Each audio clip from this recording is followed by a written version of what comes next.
Salut les gars, récemment j'étais dans une librairie d'occasion et je suis tombé sur ça. C'est Warriors of God, écrit par un gars qui s'appelle James Reston. Vous vous souvenez peut-être de ce livre. Ça m'a rappelé quelque chose simplement parce que, vous savez, je me souviens qu'au début des années 2000, chaque fois qu'on entrait dans un Barnes Noble ou un Borders et qu'on regardait dans la section histoire, dans la section médiévale, c'était souvent l'un des livres qu'on trouvait là-bas. C'est un peu l'exemple typique de l'histoire grand public du début des années 2000. L'auteur n'est pas un historien. Il est plutôt du genre journaliste. Il a écrit pour Rolling Stone, Vanity Fair et d'autres publications de ce genre. Et oui, c'est simplement une histoire grand public. Et je voulais passer en revue certaines choses dans le prologue parce que c'est remarquablement mauvais. C'est vraiment très trompeur. Le genre de choses qui rendrait les historiens fous parce que c'est vraiment terrible. Mais une chose à laquelle j'ai pensé, c'est que je crois que c'était courant au début des années 2000. Je repense à cette période. Internet en était à ses débuts. Il y avait moins de ressources disponibles pour les gens qui voulaient s'instruire sur un sujet particulier comme les croisades. Je pense que ce genre de choses était plus facile à faire passer, et je pense que le livre a mal vieilli. Jetons un œil à quelques petits extraits du prologue et analysons-les un peu.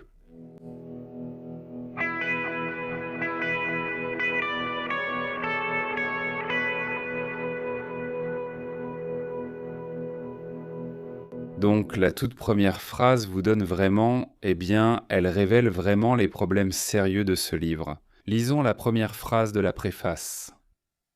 Le mouvement des croisades, comme on l'appelle parfois, s'est étendu sur une période de 200 ans, déclenchant une frénésie de haine et de violence sans précédent avant l'avènement de l'ère technologique. Une chose sur laquelle je veux vraiment insister, c'est cette idée dans cette phrase, que les croisades représentaient une forme de violence et de guerre sans précédent, où vraiment, vous savez, un type de violence et de conflit exagéré et inconnu auparavant. Comme cette image selon laquelle, vous savez, le monde médiéval suivait simplement son cours, puis tout à coup les croisades sont arrivées et ont créé des niveaux de violence inimaginables, et tout le monde a été choqué par cela. C'est ridicule, c'est totalement ahistorique. La vérité, c'est que les croisades étaient un type de guerre qui était normal pendant toute cette période. Je veux dire, quand les croisades sont entrées en scène, la guerre était la norme dans la politique à travers le monde méditerranéen. Les croisades n'étaient pas une sorte d'escalade de la violence ou, vous savez, d'emmener le monde à un nouveau niveau de violence. Tous ceux qui combattaient les croisés, comme par exemple les différentes puissances musulmanes qui ont affronté les croisés, combattaient aussi d'autres musulmans. Ils combattaient aussi d'autres chrétiens, même dans certaines circonstances. Et si vous lisez certains des récits arabes concernant par exemple les invasions des Turcs seldjoukides, juste avant que les croisades n'arrivent en Asie mineure et en Syrie. Les descriptions de la violence que les Turcs seldjoukides ont infligée, vous savez, par exemple aux Arméniens, sont tout simplement immenses. Je veux dire, c'était brutal. C'était des choses d'une violence incroyable. Et l'idée que, d'une manière ou d'une autre, les croisades aient éclipsé cette violence, ou que, vous savez, cela ait été pire, est tout simplement ridicule. Je veux dire, et c'est un point à noter à propos de ce livre, ce type ne donne vraiment pas beaucoup de détails sur les Seldjoukides, pour des raisons évidentes. Parce que la réalité, bien sûr, c'est que l'expansion des Seldjoukides, vous savez, et encore une fois, c'est un exemple d'une puissance en expansion dans le monde méditerranéen médiéval. Les Seldjoukides, leur expansion en Syrie, en Asie mineure, ça a été un événement très violent. C'était un événement de conquête violent. Et en effet, la violence était si grave que des récits à ce sujet parvenaient en fait jusqu'en Occident. Et c'est en partie ce qui a motivé les croisades. C'est en partie ce qui a poussé les papes à lancer le mouvement des croisades. Ce qui nous amène à un autre mot qui apparaît dans cette première phrase ridicule, et c'est le mot haine. Il affirme que les croisades ont déclenché cette frénésie de haine, comme si elles étaient motivées par elle. Je pense que ce qui est ridicule ici, c'est que c'est simplement un terme trompeur et imprécis. Leur vision de l'islam était en réalité celle d'un ennemi païen non chrétien, générique. À bien des égards, ils identifiaient Paul l'islam avec un langage similaire à celui utilisé dans l'Ancien Testament pour désigner les ennemis des Israélites. Donc le facteur de motivation derrière les croisades n'était pas vraiment lié à qui ils combattaient, mais plutôt à la cause pour laquelle ils se battaient. Si vous regardez le langage de l'époque, la prédication des papes et d'autres ecclésiastiques, les chartes qui décrivent les motivations de divers croisés, ils parlent de vouloir apporter de l'aide aux chrétiens d'Orient. On peut donc dire que c'était une motivation majeure des croisades, cette idée d'un véritable amour fraternel chrétien. Il faut en tenir compte lorsqu'on examine les croisades, et je ne dis pas que c'était la seule motivation des croisades. Il y avait toutes sortes d'autres motivations. Il y avait bien sûr simplement l'amour de l'aventure, ainsi que des motivations matérielles également. Mais laisser cela de côté et ne pas en tenir compte est vraiment ridicule. Et encore une fois, revenons à cette expression qu'il utilise, une frénésie de haine et de violence sans précédent. C'est bien ce qu'il dit ? Oui, déclenchant une frénésie de haine et de violence sans précédent avant l'avènement de l'ère technologique. Je pense qu'il est vraiment important de souligner le fait que lorsque les croisades sont arrivées, comme lorsque la première croisade est arrivée en Syrie et en Palestine, cette région était un champ de bataille d'empire depuis des siècles. Vraiment, cela remonte même avant le Moyen-Âge.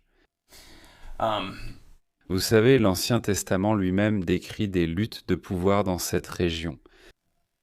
Quoi qu'il en soit, si l'on revient à la veille des croisades, à la fin du XIe siècle. À l'époque où les croisades sont arrivées, ce territoire était disputé par les Fatimides d'Égypte, la puissance musulmane chiite. Ils combattaient les Seldjoukides, qui étaient une puissance sunnite. En fait, juste avant que les croisés n'assiègent Jérusalem, un an avant cet événement, il y a eu une bataille pour Jérusalem entre les Fatimides et les Seldjoukides. Les Turcs la détenaient et les Fatimides ont capturé Jérusalem aux mains des Turcs. Et puis, bien sûr, les Byzantins se battaient contre les Fatimides pour ce territoire, donc les chrétiens byzantins d'Orient. Les Byzantins combattaient les Turcs Seldjoukides. Toutes sortes de seigneurs de guerre arabes locaux et de principautés se combattaient entre eux, tout en luttant aussi contre les différentes grandes puissances que je viens de mentionner. Donc c'est tout simplement ridicule de prétendre que les croisades sont arrivées et ont apporté quelque chose d'inédit dans cette région. En réalité, ce qui s'est passé, c'est que les croisades sont arrivées et sont devenues un acteur de plus dans la lutte pour la Syrie-Palestine. Et en fait, c'est un peu comme ça qu'ils ont été accueillis par les différentes puissances locales. Ils ont conclu des alliances avec les différentes factions. Parce qu'une chose que l'on constate tout au long de l'histoire des croisades, c'est que les puissances croisées formaient des alliances avec diverses puissances musulmanes. En fait, lorsque l'armée de la première croisade est arrivée, beaucoup de gens ont supposé qu'il ne s'agissait que d'une troupe de mercenaires au service des Byzantins, car elle ressemblait à beaucoup d'armées que les Byzantins avaient utilisées. La vérité, c'est qu'à cette époque, les Byzantins employaient d'un carcoin des mercenaires occidentaux à grande échelle. Donc, beaucoup de ces armées byzantines comprenaient entre de nombreux occidentaux. Donc, ce n'aurait pas été un énorme choc pour la région de voir une armée chrétienne composée, vous savez, de beaucoup de ces cavaliers occidentaux, de cavaliers normands arriver. Je pense aussi que l'idée des croisades comme guerre sainte n'était pas nouvelle. En réalité, la guerre sainte n'était pas du tout une nouveauté dans le monde médiéval. Les conquêtes islamiques, les premières conquêtes islamiques, qui ont commencé, vous savez, 4 siècles avant les croisades, étant des guerres motivées par la religion. Il s'agissait de conquêtes menées pour la cause de la religion, du moins en partie, vous savez, tout comme les croisades. Il s'agissait d'une expansion spectaculaire du monde arabe, du monde musulman. De nombreux territoires chrétiens ont été conquis par les musulmans. Et cela était considéré, vous savez, comme étant justifié sur le plan religieux. C'était la volonté de Dieu, selon les conquérants musulmans. Donc les croisades sont, encore une fois, un autre chapitre de la guerre sainte, et en effet, en quelque sorte, un chapitre qui arrive tardivement. L'affrontement entre Byzance et l'islam, qui a eu lieu au début du Moyen-Âge, bien avant les croisades, c'était une guerre sous-tendue par des considérations religieuses. La bataille en Espagne, vous savez, les musulmans ont conquis presque toute l'Espagne, et ensuite ils combattaient les chrétiens du nord du royaume des Asturies. C'était aussi une guerre religieuse. Donc c'est tout simplement ridicule de prétendre que les croisades représentaient en quelque chose de nouveau, que la guerre sainte était nouvelle. La guerre sainte n'était pas du tout nouvelle. En fait, la guerre sainte n'est pas nouvelle dans le monde médiéval. nous avons un type de guerre sainte décrit dans l'Ancien Testament. Et c'est une chose à propos de ce livre, cet auteur n'entre vraiment pas dans les détails concernant les premières 100 conquêtes arabes. L'expansion spectaculaire de l'islam au début du Moyen-Âge a eu un impact énorme. Cela a totalement façonné le monde méditerranéen, vraiment à partir de ce moment-là. Je veux dire, au cours du Moyen-Âge, c'était l'un des événements les plus importants. Maintenant, je pense que les passages que je vais lire sont très révélateurs.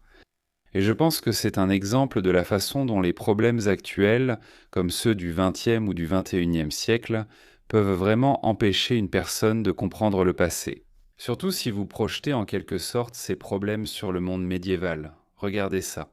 Il dit « Jusqu'à ce jour, Saladin reste un héros éminent du monde islamique. C'est lui qui a uni les Arabes, qui a vaincu les croisés lors de batailles épiques, qui a repris Jérusalem et qui a chassé les envahisseurs européens des terres arabes. » C'est un point qui revient souvent dans ce livre lorsqu'il décrit la Syrie-Palestine comme ce territoire arabe. Et à mesure que l'on entre dans le monde moderne, on peut comprendre davantage pourquoi quelqu'un adopterait ce point de vue. Parce que ces régions du monde sont aujourd'hui davantage intégrées à la civilisation arabe, en quelque sorte au monde arabe actuel.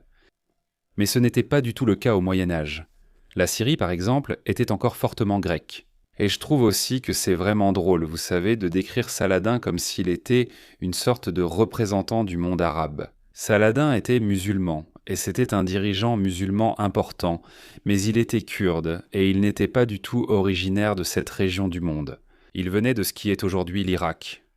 Il n'était pas originaire de ce territoire qui était disputé par les croisés et par les musulmans. Donc lorsque nous voyons Saladin combattre les croisés, ou les croisés combattre les Fatimides, l'autre grande puissance musulmane avec laquelle les croisés se sont battus pour le contrôle de la Terre Sainte, ou les croisés affrontant à nouveau les Seldjoukides, une autre grande puissance. Ces adversaires des croisés sont également tous des entités étrangères. Ce sont des groupes qui sont venus dans la région, ont conquis, colonisé et établi des empires dans la région. Donc ce n'est pas comme si les croisés combattaient pas les populations locales. Ils combattaient, encore une fois, d'autres forces envahissantes. Donc les croisés arrivent et ils combattent d'autres envahisseurs lors de leur invasion. Et encore une fois, c'est très typique de la situation en Syrie-Palestine au fil des siècles. C'est un territoire qui sert de champ de bataille pour les empires. Les Turcs Seldjoukides étaient une force d'invasion. Ils ont envahi, ils ont conquis cette région. Les Fatimides étaient aussi une force d'invasion. Ils étaient débasés en Égypte. Ils ont envahi. Ils ont pris le contrôle de certaines parties de la Palestine et de la Syrie. Ils ont combattu les Byzantins dans cette région. Les Byzantins n'étaient pas non plus une force autochtone dans cette région. Donc les croisés arrivent et ils sont une puissance étrangère de plus, se battant pour le contrôle de la région. Voici une autre citation du livre.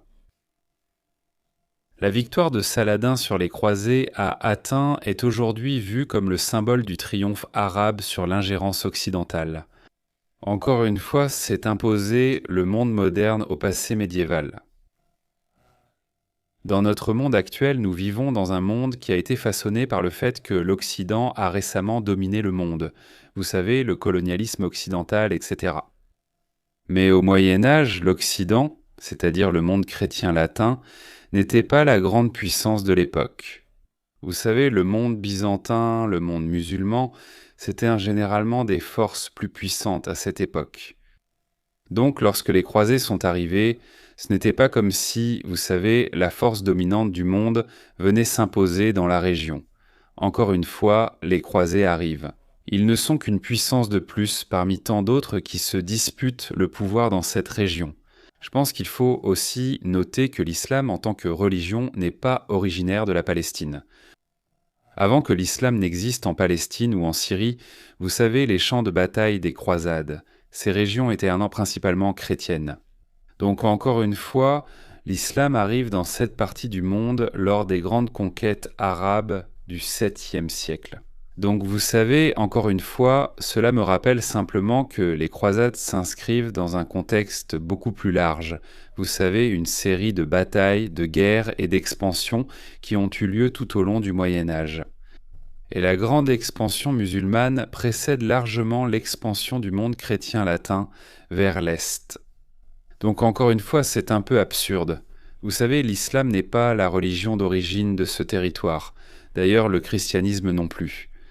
Mais vous savez, ce n'est pas équilibré de ne pas en tenir compte.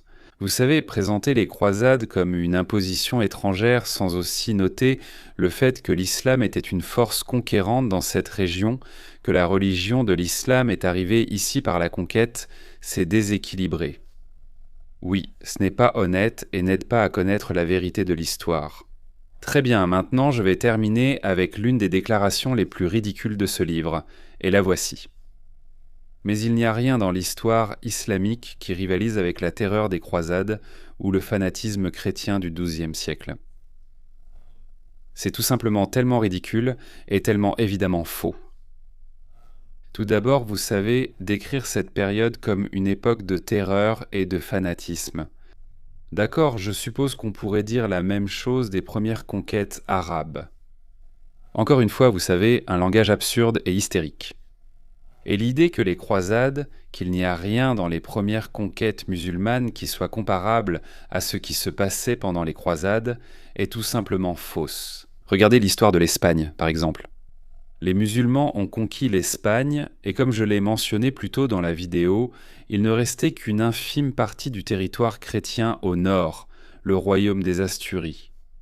Et entre le 8e siècle et le début du 11e siècle, le premier émirat musulman de Cordoue et le califat de Cordoue dominaient vraiment toute l'Espagne.